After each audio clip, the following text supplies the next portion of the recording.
Halo guys, selamat datang kembali di channel Irfan Akbar 67. Jadi di video kali ini gua tuh mau bahas Overlord untuk versi web novelnya. Gue ingetin lagi nih kalau ceritanya tuh nggak ada hubungan sama cerita utamanya. Jadi anggap aja ini tuh kayak versi lain dari Overlord. Yang mau gue bahas di video kali ini tuh adalah Overlord bagian keduanya. Tentunya untuk chapter 13 sampai chapter 16, yang tentunya ini adalah versi web novelnya. Video ini tuh adalah kelanjutan dari video sebelumnya. Jadi buat kalian yang belum nonton video pembahasan yang sebelumnya, kalian tuh bisa nonton videonya terlebih dahulu.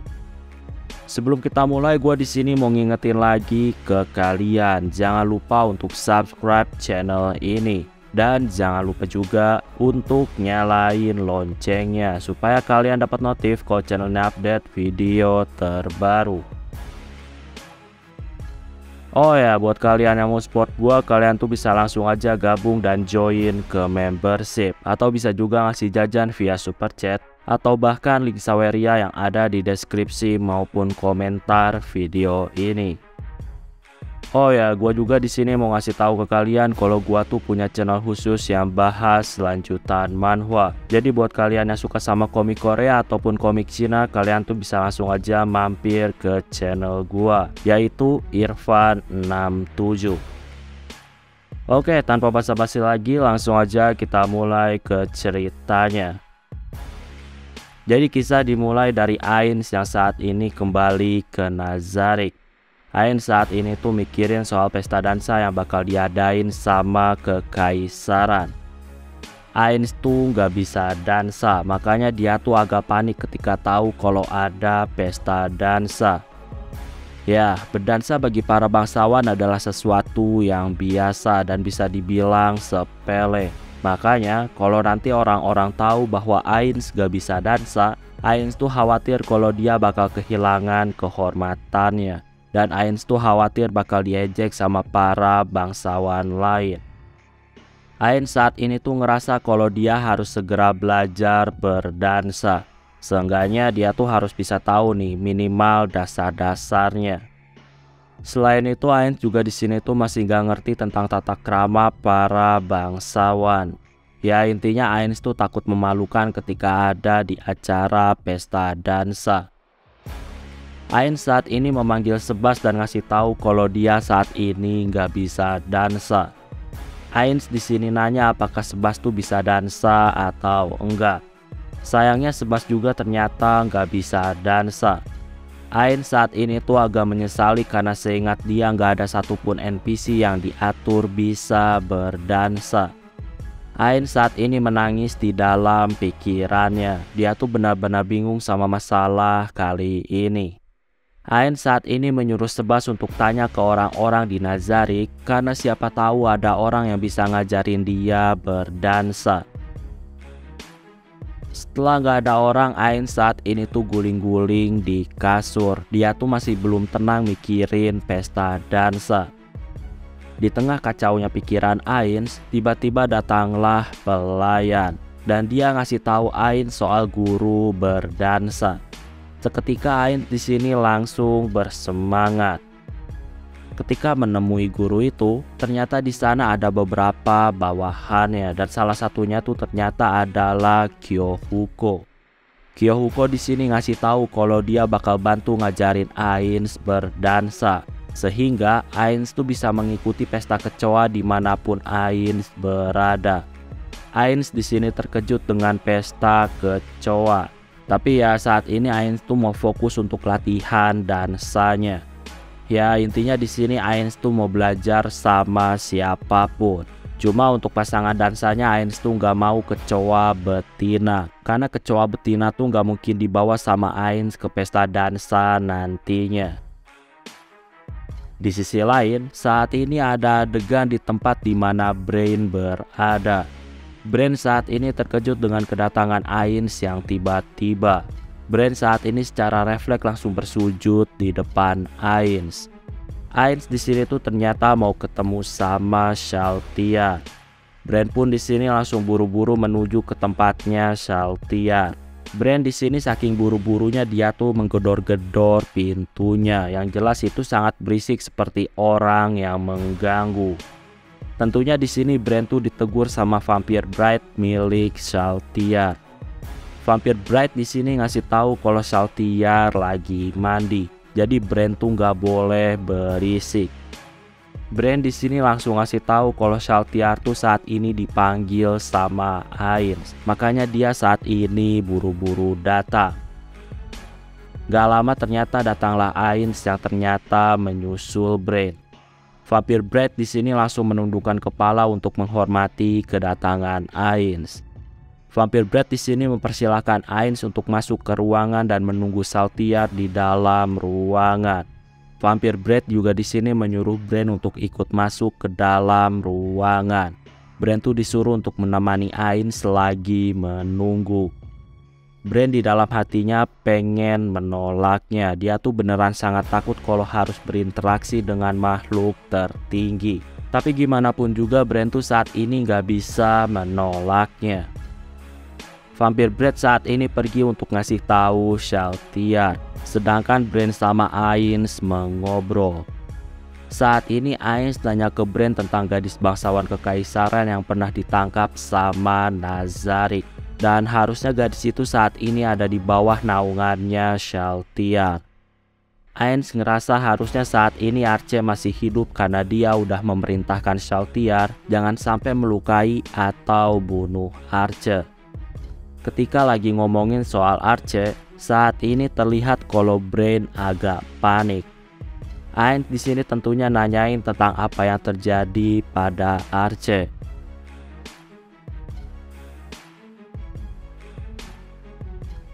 Di sini Brand tuh agak gelagapan ngasih tahu kalau Arche adalah peliharaannya Saltiar. Brand di sini terlihat sulit untuk jelasin apa yang terjadi. Gak lama di sini datanglah Saltiar. Tentunya untuk awal Saltiar tuh di sini minta maaf karena udah membuat Ainz menunggu. Ainz di sini langsung nanyain soal keberadaan dari Arche. Saltiar di sini mulai bercerita. Saltiar ngasih tahu kalau dia tuh menepati janjinya untuk tidak melukai Arche. Dari obrolan juga diketahui kalau Arche ini udah bisa dibilang seperti anjingnya Saltiar. Bahkan Saltiar tuh ngasih ekor kepada Arche. Di sini juga ada obrolan-obrolan yang mengarah ke suatu hal yang dewasa. Ainz mewajarkan karena settingan Saltiar memang seperti itu. Singkatnya saat menunggu Arche, Brand pun saat ini dia pergi. Sedangkan Ainz dan Saltiar saat ini mereka mengobrol. Saltiar di sini nanya kenapa Ainz tuh mau ketemu sama Arche. Ainz di sini jelasin kalau dia tuh mau belajar berdansa dan Arche adalah orang yang tepat untuk ngajarin dia karena Arche adalah bangsawan. Jadi Ainz tuh mau belajar tentang etiket bangsawan. Selain itu Ainz juga berencana untuk bawa Arche ke pesta, tujuannya untuk dijadiin pasangan untuk berdansa. Di sini Saltiar ngajuin diri untuk menjadi pasangan Ainz di pesta dansa, jadi nggak perlu dengan Arche. Saltiar di sini ngasih tahu kalau saat ini dia tuh masih belum bisa berdansa. Tapi Saltiar janji kalau dia tuh bakal belajar tanpa henti supaya dia tuh bisa berdansa tepat waktu. Ainz di sini mengerti dengan tekad Saltiar dan dia pun menjadikan Saltiar sebagai pasangan dansa nantinya di pesta dansa. Gak lama datanglah Arche yang udah ditunggu. Melihat Arche, Ainz di sini tuh senang karena ternyata Arche baik-baik aja. Ketika datang, Arche langsung berlutut di hadapan Saltiar. Dan di sini tuh ada adegan di mana Saltiar memasukkan jari-jarinya ke mulut dari Arche. Dan Arche menjilat-jilat jarinya Saltiar. Ainz di sini tuh ngerasa jadi malu karena harus melihat adegan yang seperti itu. Ainz tuh di sini nggak ngerti kenapa Peroroncino tuh membuat Saltiar seperti itu. Di sini Ainz langsung nanya ke Arche soal pesta dansa. Arche di sini mengerti dan dia tuh bakal ajarin Ainz tentang pesta dansa. Tapi di sini Archer minta syarat. Syaratnya Archer mau kalau Saltiar tuh mengambil kesuciannya. Jadi selama ini walaupun diperlakukan seperti budaknya Saltiar, Saltiar ini masih belum mengambil kesucian dari Archer. Bahkan Archer tuh pernah sampai memohon-mohon, tapi ternyata Saltiar tetap gak mau. Makanya saat ini Archer tuh meminta syarat itu. Tujuannya supaya Saltiar tuh mau melakukannya. Ainz di sini tentunya agak terkejut ketika mendengar hal itu. Tapi Ainz di sini membebaskan keinginan dari Archer. Adegan saat ini berganti. Rey saat ini tuh terlihat lelah karena dia harus terus melayani tamu yang bakal datang. Saking lelahnya, Rey tuh menyuruh pelayan untuk menstop tamunya terlebih dahulu. Oh ya, jadi bangsawan-bangsawan yang ditemui sama Rey, mereka tuh adalah bangsawan-bangsawan yang mau mendekati Ainz. Seperti yang kalian tahu, yang namanya negara tuh pasti ada aja yang gak suka sama pemimpinnya. Nah, sama juga dengan kekaisaran. Jadi ada beberapa bangsawan yang kurang suka sama kaisar. Makanya mereka tuh nyari kekuatan yang lain. Apalagi kaisar tuh saat ini adalah orang yang tegas. Jadi kalau ada yang ketahuan memberontak maka bakal langsung dihabisi sama kaisar. Makanya para bangsawan oposisi tuh mencari kekuatan yang bisa menandingi kekuatan kekaisaran. Dan para bangsawan itu ngerasa kalau Ainz punya kekuatan. Makanya mereka tuh mendekati Ainz dengan harapan kalau Ainz tuh bakal ada di pihak mereka. Para bangsawan itu saat ini mereka tuh mendatangi Rey karena mereka menduga kalau Rey adalah bawahan dari Ainz. Makanya mereka datang kepada Rey supaya mendapatkan koneksi ke Ainz. Saat ini tamu selanjutnya yang mendatangi Rey adalah bangsawan pangkat E. Namanya adalah Grandberg. Bangsawan pangkat E adalah bangsawan pangkat tinggi. Makanya Rey itu saat ini mau menerima dia sebagai tamu terakhir di hari ini. Setelah basa-basi, Grandberg di sini ngasih tahu dalam beberapa hari ke depan, Kingdom bakal resmi meninggalkan Erantel dan menyerahkan Erantel kepada pihak kekaisaran. Mendengar info itu, Rey sangat terkejut. Bisa dibilang penyerahan wilayah yang dilakuin sama Kingdom, penyerahan itu bisa dibilang termasuk cepat. Padahal biasanya tuh bakal ada rapat terus-menerus antar negara, jadi harusnya nggak mungkin secepat itu. Grandberg di sini ngasih tahu kalau Kingdom saat ini tuh udah gak berdaya. Mereka tuh nggak punya pilihan lain selain secepatnya ngasih Erantel kepada Ainz. Grandberg juga di sini ngasih tahu salah satu alasan kenapa Kingdom ngasih Erantel dengan cepat itu semua karena kaisar tuh janji nggak bakal menyerang Kingdom dalam beberapa tahun ke depan. Jadi bisa dibilang ini adalah gencatan senjata selama beberapa tahun ke depan. Karena perjanjian itulah Kingdom langsung menyerahkan Erantel. Rey di sini tentunya lagi-lagi terkejut karena kaisar tuh mutusin gak berperang lagi melawan Kingdom. Padahal menurut Rey, harusnya kekaisaran tuh bisa mencaplok wilayah Kingdom yang jauh lebih luas lagi. Alasannya karena kekaisaran saat ini punya Ainz. Jadi harusnya Kingdom tuh bukanlah tandingan dari kekaisaran. Tapi ternyata kaisar tuh malah mutusin untuk gencatan senjata. Nah, dari cerita-cerita Grandberg, akhirnya Rey mengerti kenapa saat ini banyak banget bangsawan yang mendekati dia. Jadi selain para pembenci kaisar, ada juga bangsawan yang mendekati dengan tujuan lain, yaitu karena Erantel. Jadi Erantel tuh bisa dibilang adalah tanah yang kaya. Makanya para bangsawan tuh tertarik mendekati Ainz demi mendapatkan kerjasama dengan penguasa tanah Erantel. Rey di sini langsung nanyain tujuan Grandberg menemuinya. Grandberg di sini ternyata nawarin putrinya yang baru 10 tahun untuk dinikahi sama Rey. Grandberg ngasih tahu saat ini tuh banyak bangsawan yang lebih tinggi dari dia yang saat ini tuh mau nawarin putri mereka untuk dijadiin istri dari Ainz. Tentunya tujuannya supaya hidup mereka tuh bakal aman. Nah, Grenberg tuh ngasih tahu kalau dia tuh nggak mungkin bersaing melawan bangsawan-bangsawan yang tinggi. Makanya daripada menawarkan putrinya kepada Ainz, Grenberg tuh saat ini lebih memilih Ray. Grenberg juga di sini ngasih tahu, biasanya pesta dansa tuh menjadi ajang untuk nawarin putri bangsawan untuk dijadiin istri kepada kaisar. Tapi pesta dansa kali ini tuh bakal ada yang berbeda. Jadi bakal banyak bangsawan tinggi yang bakal menawarkan putri mereka kepada Ainz. Selain itu, pesta dansa juga bakal menjadi ajang pamer kekayaan dan kekuatan para bangsawan. Makanya para bangsawan tuh saat ini bersiap-siap untuk mencari muka kepada orang-orang yang jabatannya lebih tinggi.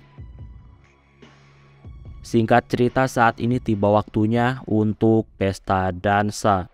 Saat ini beberapa wanita bangsawan tuh ngobrolin soal tampang dari Ainz. Mereka tuh penasaran dengan wajah Ainz yang selalu pakai topeng. Mereka tuh penasaran apakah Ainz tuh ganteng atau enggak.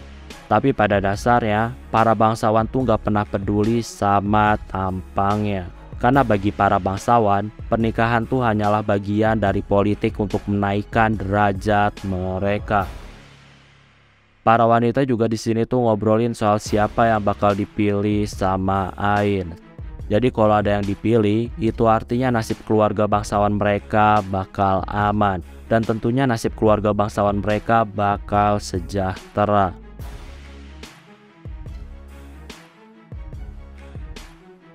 Di sisi lain, ada kelompok wanita lain yang saat ini lagi mengobrol. Mereka juga di sini ngobrolin tentang Ainz. Tapi wanita-wanita yang ngobrol saat ini tuh jabatan bangsawannya lebih rendah. Jadi mereka tuh berpikiran kalau bangsawan rendah tuh kemungkinan dipilih sama Ainz tuh sangat rendah. Ya walaupun sangat rendah, mereka tuh tetap pengen berjuang dulu karena siapa tahu kalau mereka beruntung. Saat ini tiba waktunya bagi orang-orang penting mulai memasuki pesta. Duta besar dari berbagai negara dan kaisar saat ini mulai memasuki pestanya. Di sini terlihat kalau kaisar tuh membawa pasangannya yaitu Roxy. Di masa lalu, para bangsawan kekaisaran tuh bertanya-tanya kenapa kaisar memilih wanita itu sebagai pasangannya. Padahal banyak wanita yang lebih cantik dari Roxy. Tapi kaisar tuh malah memilih Roxy yang biasa aja. Nah, saat itu jawaban kaisar tuh membuat semua bangsawan terdiam. Kaisar ngasih tahu kalau cuma nyari yang cantik, kaisar tuh bisa memilih siapapun. Dan hal itu sangat mudah.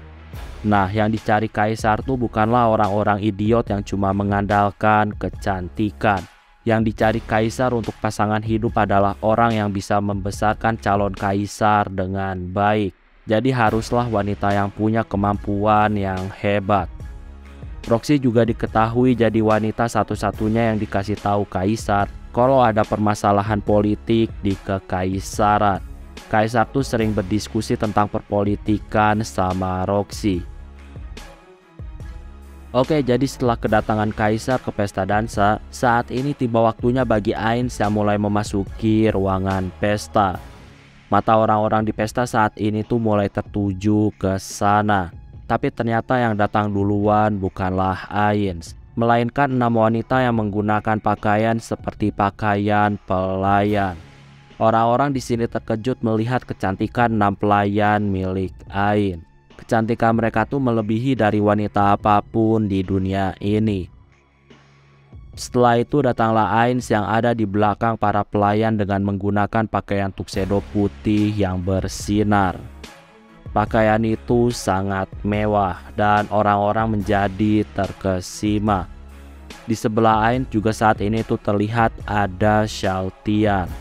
Semua orang lagi-lagi harus dikejutkan sama kecantikan luar biasa. Xiaotian ini auranya seperti seorang ratu. Dan hal itu membuat pria-pria bangsawan di sini iri terhadap Ainz. Ketika rombongan Ainz mulai memasuki ruangan dansa, kaisar langsung mendatangi Ainz dan dia menyambut Ainz. Kaisar di sini ngucapin terima kasih karena temannya memenuhi undangan untuk datang ke pesta dansa. Ainz juga ngucapin terima kasih karena dia udah diundang. Keduanya saat ini berpelukan. dan itu menegaskan kalau hubungan keduanya memanglah sangat dekat. Saat ini, pengawal-pengawal kuat dari teokrasi yang merupakan anggota Black Scripture, mereka tuh sangat terkejut dengan kedatangan rombongan dari Ain. Hanya dari melihatnya salah satu dari Black Scripture, dia tuh ngasih tahu kalau rombongan Ain sangat kuat. Dan dia juga ngerasain betapa kuatnya 6 pelayan yang saat ini dibawa sama Ain. Dia juga ngasih tahu kalau gadis berambut perak yang seperti ratu, kekuatannya tuh harusnya sekuat dengan Kapten Black Scripture. Anggota lain yang mendengar itu tentunya terkejut seakan gak percaya. Tapi anggota lain tuh percaya dengan kemampuan penglihatan temannya. Jadi apa yang dibilang tuh bukanlah kebohongan. Kekuatan Saltiar tuh kemungkinan sama seperti Kapten Black Scripture. Orang itu juga di sini ngasih tahu kalau dia tuh gak merasakan kekuatan apapun dari Ainz. Jadi kekuatan Ainz tuh saat ini masih belum diketahui. Kemungkinan Ainz tuh menyembunyikan kekuatannya. Tapi ada juga kemungkinan kalau Ainz gak kuat.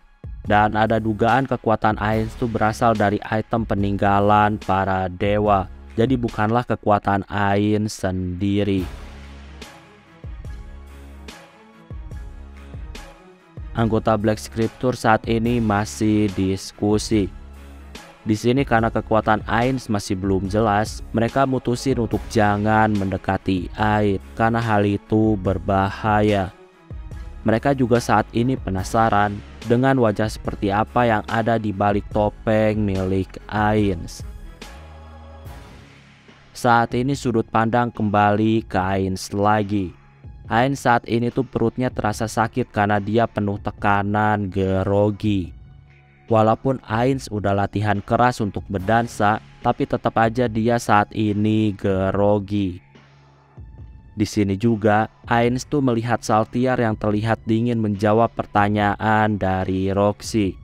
Ainz di sini menegur Saltiar untuk jangan pernah membuat dia malu. Saltiar di sini langsung minta maaf ke Roxy atas sikap dinginnya. Saltiar di sini beralasan kalau dia lagi bad mood karena dia tuh harus menunggu lama untuk memasuki ke acara pesta dansa. Roxy di sini tuh memaklumi hal itu. Saat ini musik mulai terdengar. Musiknya tuh ternyata adalah musik yang berasal dari game Yggdrasil. Ainz saat ini tuh langsung menuju Saltiar ke ruang tengah untuk berdansa. Ketika mulai berdansa, orang-orang di sini tuh terkejut melihat tarian Ainz dan Saltiar. Keduanya tuh menari dengan cara yang berbeda di negeri ini. Walaupun gitu, karena gerakannya lancar dan elegan, orang-orang yang melihatnya tuh menganggap kalau Ainz tuh sangat mengerti etiket bangsawan. Ainz tuh bisa dibilang berpendidikan karena dia bisa berdansa. Di sini juga ada obrolan para bangsawan yang menganggap kalau dada Saltiar gak normal. Mereka tuh menduga kalau itu dada palsu. Para bangsawan juga di sini mulai ngomongin soal gadis-gadis bangsawan yang saat ini terlihat minder. Gadis-gadis bangsawan itu seperti gak berani mengajak Ainz berdansa. Jadi wanita-wanita yang dibawa Ainz tuh bisa dibilang sangat cantik. Jadi gadis-gadis bangsawan, mereka tuh takut dibanding-bandingkan dengan wanita-wanita yang dibawa sama Ainz. Setelah selesai dansa, Ainz dan Saltiar mendapatkan tepuk tangan yang sangat luar biasa. Banyak pujian ke mereka berdua. Saltiar di sini membalas pujian itu dengan mencubit gaunnya dan membungkuk dengan hormat. Kaisar saat ini mendatangi Ainz. Dan dia ngasih tahu kalau dia tuh bakal ngenalin Ainz kepada bangsawan lain. Ainz di sini mengerti. Ainz saat ini mengingat pelajaran-pelajaran yang udah dia dapat dari Kyohuko dan Arche. Jadi harusnya sekarang Ainz tuh udah siap untuk bertemu dengan para bangsawan. Ainz saat ini tuh pergi bersama Kaisar untuk menemui para bangsawan. Sedangkan Saltiar di sini tuh nggak ikut karena dia tuh bukanlah tunangan dari Ainz. Jadi Saltiar nggak perlu ikut. Di saat Ainz lagi keliling menemui para bangsawan, Tiba-tiba saat ini ada satu bangsawan yang mendekati Shaltiar. Orang itu ngajak Shaltiar berdansa. Di sini dalam hatinya tuh Shaltiar sangat murka. Dia tuh najis kalau harus bersentuhan dengan manusia sampah yang gak ada hubungannya dengan Nazarik. Shaltiar tuh saat ini hanya diam gak menanggapi tawaran orang itu. Nah, karena Shaltiar tetap diam, saat ini Yuri mendekati Shaltiar. Dan Yuri ngasih tahu orang itu dengan sopan bahwa Shaltiar tuh menolak tawaran orang itu. Tapi di sini orang itu ternyata gak mau mundur. Alasannya karena yang menolaknya tuh bukanlah langsung Shaltiar.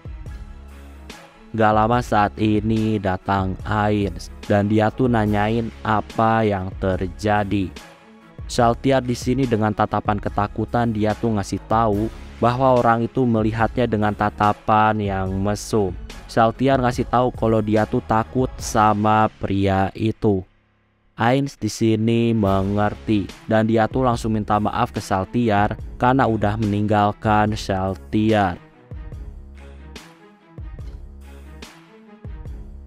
Oke, sebelum gua akhiri videonya, gua di sini mau ngucapin terima kasih ke kalian karena udah mau join ke membership.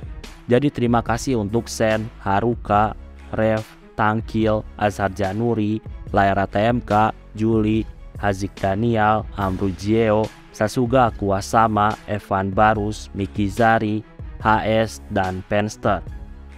Sekali lagi gue ucapin terima kasih ke kalian karena udah mau join ke membership. Oke, kayaknya cukup untuk video pembahasan kali ini. Terima kasih karena udah nonton video ini sampai habis. Jangan lupa untuk subscribe, like, dan yang paling penting adalah jangan lupa untuk share video ini ke teman-teman kalian. Sampai bertemu kembali di video-video selanjutnya. Terima kasih.